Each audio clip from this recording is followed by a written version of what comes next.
Okay, out here in the parkway, and this irrigation control valve box is our water meter.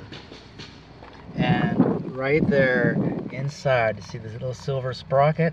That's the flow indicator. Some people call it a cheater wheel or a cheater paddle. If that's moving, fresh water is moving into the house. So if you've got a high water bill, come out here and look at this. Alright, this valve, if it's pointed towards the house like it is, then that valve is on. Parallel is on, perpendicular is off. That belongs to the municipality. This one behind the meter belongs to you. Parallel is on, perpendicular is off. Okay? That's the main water valve to the house. I believe we have, I don't know, kind of fumbling along here. I think we might have a second water valve to the house. We do. So if you got an emergency inside the house, come over here. Parallel is on. Perpendicular is off. I just turned off all the water to the house. So there's that too.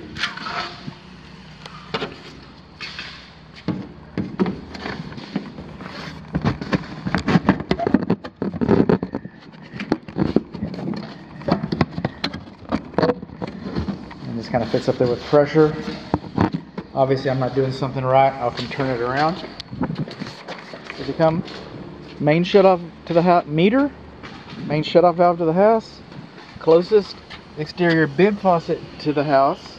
We're looking for between 40 and 80 psi.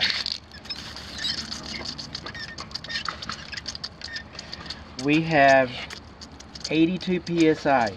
I'm gonna leave that on for a little bit to see if it backs down. But we've got over the maximum allowed pressure coming into the house.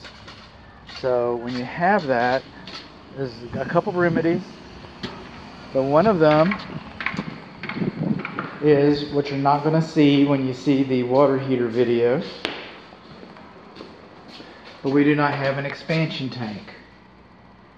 Okay, that's one way to deal with it. Another way to deal with it is to install a pressure reduction valve, which is also a check valve.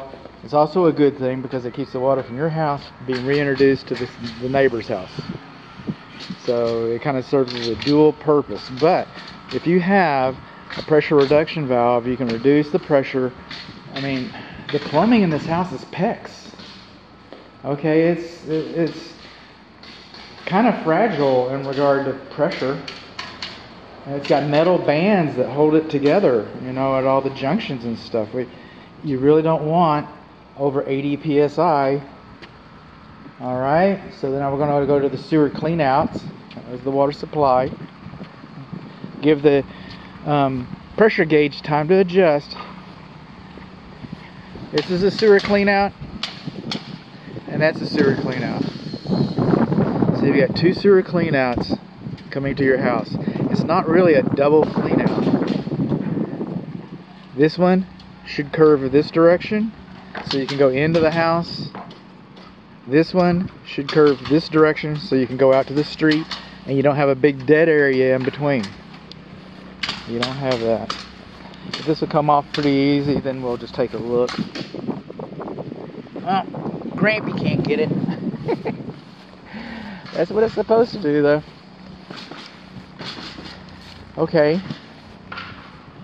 Water meter test passed. Water pressure test is too high. We have our sewer cleanouts. Lawn sprinkler system.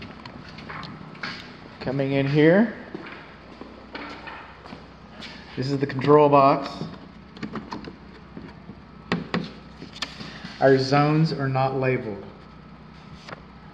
It's in the off position right now. You know what else I'm not seeing? I haven't noticed a weather sensor. You're supposed to have a rain freeze sensor.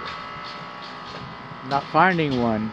It's supposed to have a rain freeze sensor, so the sprinkler system doesn't work when it's freezing or raining, so you don't waste water or you don't you know, put ice on the walkway and the school bus spins out and that kind of stuff. This is the check valve to the lawn sprinkler system. You can already see that the handle's getting rusty because all this water, all this mud is backwashed into here. That's the main shutoff valve to your lawn sprinkler system. These are the isolation valves. The isolation valve handles are rusty. These boxes should have been excavated and lined with gravel so that this wouldn't happen. But it has happened.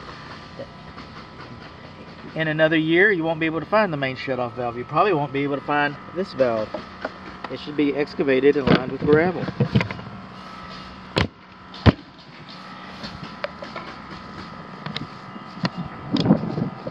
I'll come back to that when I fix the other one.